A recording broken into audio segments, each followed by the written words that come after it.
So that is how to make a flat blade with a golf club core. The other main type of weapon is a PVC core. And PVC pipe, very inexpensive. You can find this in any hardware store. You're going to want to look for either 3/4 or 1/2 inch thickness. This is a 1/2 inch. I would normally recommend a 3/4. You also want to take a look at the thickness of the pipe itself. A thicker pipe is going to be sturdier, going to be stronger, harder to break, but it's also going to be a lot heavier, which means your weapon is going to be slower. There are a few things to consider with a PVC weapon. Also, some hardware stores you can get this pre-cut to a different length, so you can do that if you want to. But if you already have a hacksaw at home, it's cheaper usually just to get the full 10-foot pole, and you can get multiple swords out of that, so that's great too. First thing you got to decide with a PVC pipe sword that you don't really have to do so much with a golf club one is how long of a weapon you want to have. Obviously, longer weapon going to give you more reach, going to give you an advantage in that quarter, but it's also going to be more prone to breakage. The longer the sword is, the less sturdy it's going to be. So you don't want too long. So the first thing to figure out how long a weapon you want and where you're going to hold it at. Okay, we're back. The camera ran out of memory there. So what I was saying. First thing we want to do is decide how long of the sword we want. So I decided I want one slightly longer than the sword we just made. Alright. With the golf club core. So I've gone ahead and marked that out. So, again, just hacksaw. Let's go ahead and cut that off.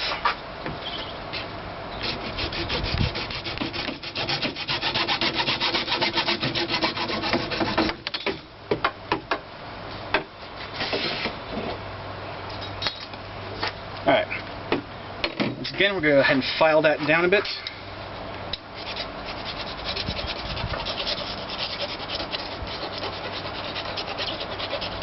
Make sure we don't have any sharp edges that are going to threaten to poke through the foam.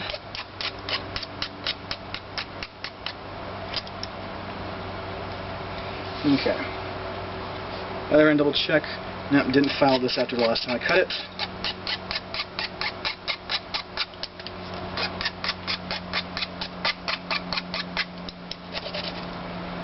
Okay. So, first thing we want to do after that, or second thing after all, we want to figure out where we're going to hold it. The more grip space you give yourself, the more weight you're going to balance against the blade length. So for a sword like this, I figure I'm going to probably hold it about there. You can just play around with different grip points, figure out where it's comfortable for you, and remember to take into account that there's going to be a lot of weight added to the sword once you put the foam and the duct tape on it. I figure this is probably about half the weight it's going to be at the end, maybe a little less. So I figure I'm going to put the grip right there, so let's go ahead and mark that. Now then, go ahead, the foam we got you before, and just slide that right on down.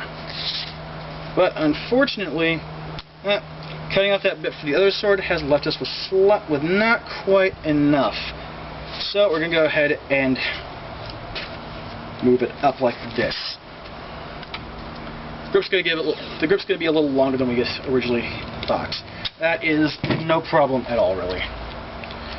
Okay. And we can even add to that later if we find that is a problem. So let's go ahead and tape that down for the moment.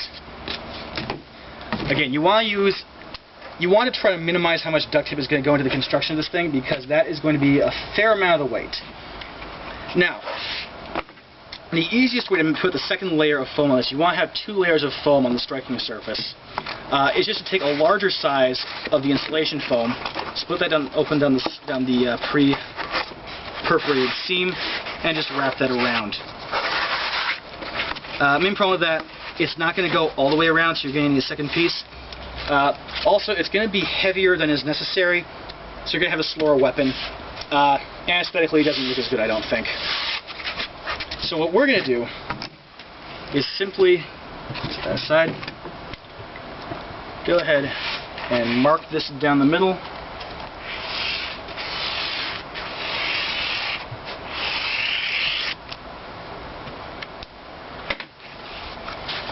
Let's see. How's that going to turn out for width? It's going to be even a little wider than I want, so we're going to cut slightly less than that one.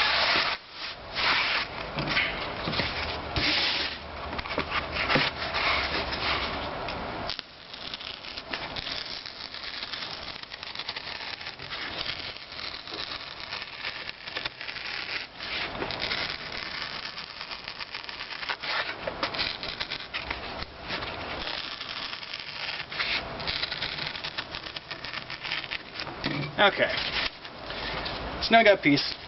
We can put that right on there, and that gives us our double layer on a striking surface without giving us any extra weight on this side that we're not going to be hitting anyone with in the first place. So we're going to make a double-edged sword here, so let's go ahead and mark out a second piece for that. Or actually, we started with a line there, so we'll just cut the same width distance on the other side.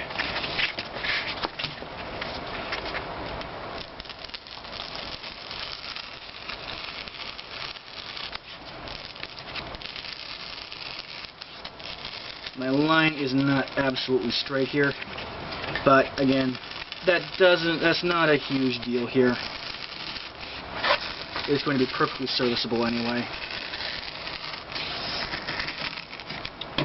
Yeah, that didn't turn out nearly straight as the first one. Okay, no big deal though.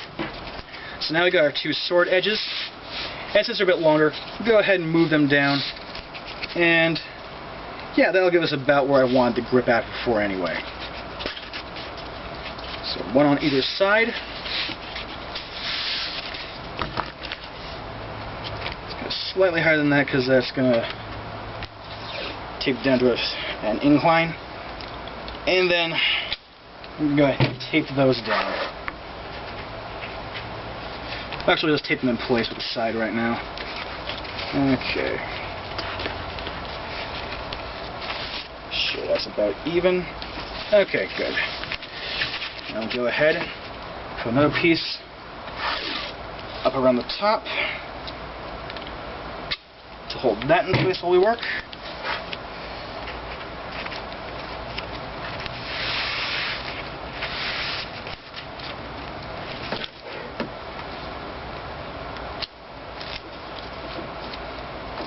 Make sure that's about straight. It's very easy for the pipe to just twist like that while you're working, so you want to check it periodically to make sure you're still working straight. Okay. The other advantage of doing it this way is we have this left over to work with for stuff like stuffing the end, which we'll do now. We'll just go ahead and cut a couple pieces of that over, and just go ahead and stuff them right there in the end. Help make sure, once again, that our core does not poke through. Okay. With that, we're going to go ahead and try to figure out what we're going to do with the tip. For the tip, we're just going to wrap the edges around there. There are different ways you can do a tip. In the past, I've sometimes just put them together like this for a sharper one, but that does cause have a risk of eye injury if you're not careful. So we're going to go with the rounder tip today. Twist those back over there, round and over. Okay.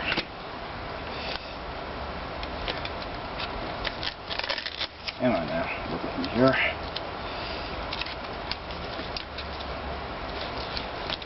The idea is you want the end of the sword to be bigger than the eye socket. So even if you accidentally do hit somebody in the eye, it's not going to be able to go deep enough to do any serious damage. Okay. So let's go ahead and wrap our tip a little better. Now we've got it sorted out. Again, you want the layers to be tight together, but you don't want to compress the foam.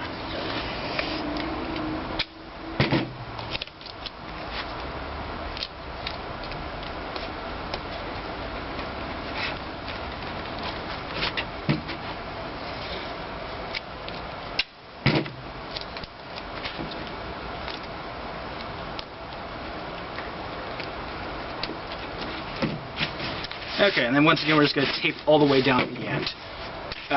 I'll skip that step for now just for the sake of the length of the video. We're going to go ahead and tape down the base of the blade. Go ahead and tape that down. And go ahead and compress the base of the blade because nobody's going to be getting hit with that. And it's going to make it a little bit better for your grip.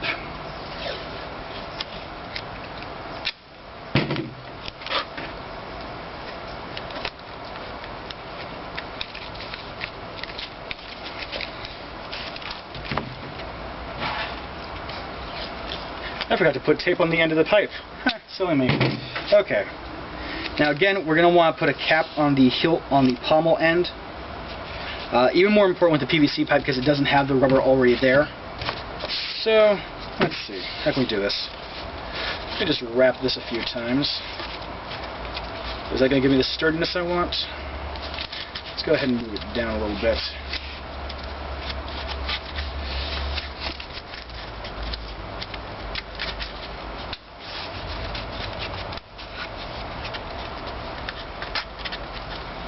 Yeah, that's getting ridiculous.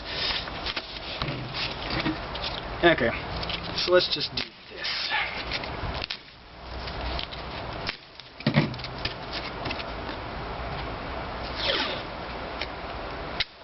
Let's go ahead and salvage some of this piece that we cut up before back into an approximation of the original size. Okay. Round. Yep, looks like we need one more.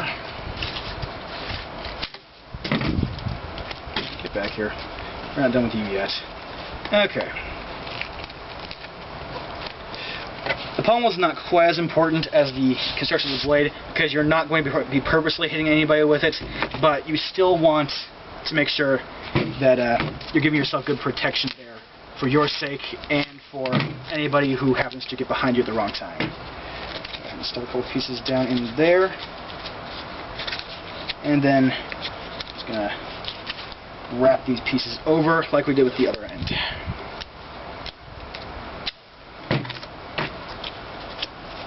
I should probably don't even need those since we got. Yeah.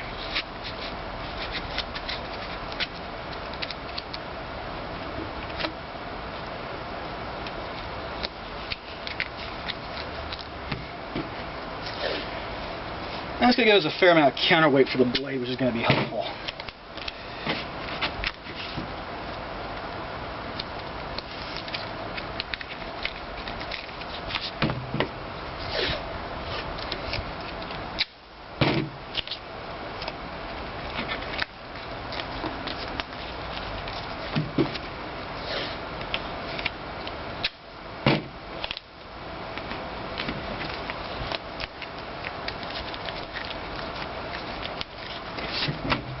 Just got more tape down on the base to get that more stable.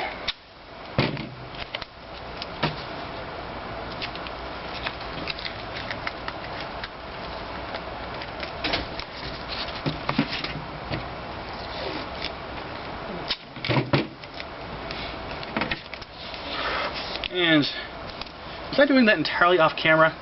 Shoot. Alright, so that's pretty well set.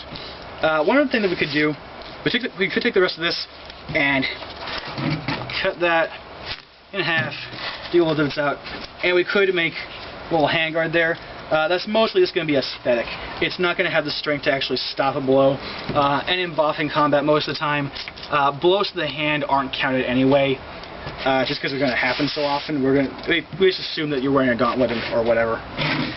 So guards down here would mostly be for aesthetic purposes. We could also do little funny things with them to decorate the sides of the blade or whatnot. I'm not going to do that right now. But that's the basis of the combat, and that's the basis of the construction. And once again, you can use the electrical tape to kind of pre that up and wrap the handle and whatnot. So yeah, that's the basics of the PVC pipe construction and of the golf club core construction. So hopefully this was helpful. If you need more personal help, I will be at the gym for an hour before class on Sunday. So if you need any additional help or hands-on guidance, I'll be happy to help you out. just come on down about an hour in the hour before class, and we'll select one of these together, bring your own materials, and we'll get these put together. Alright, see you Sunday.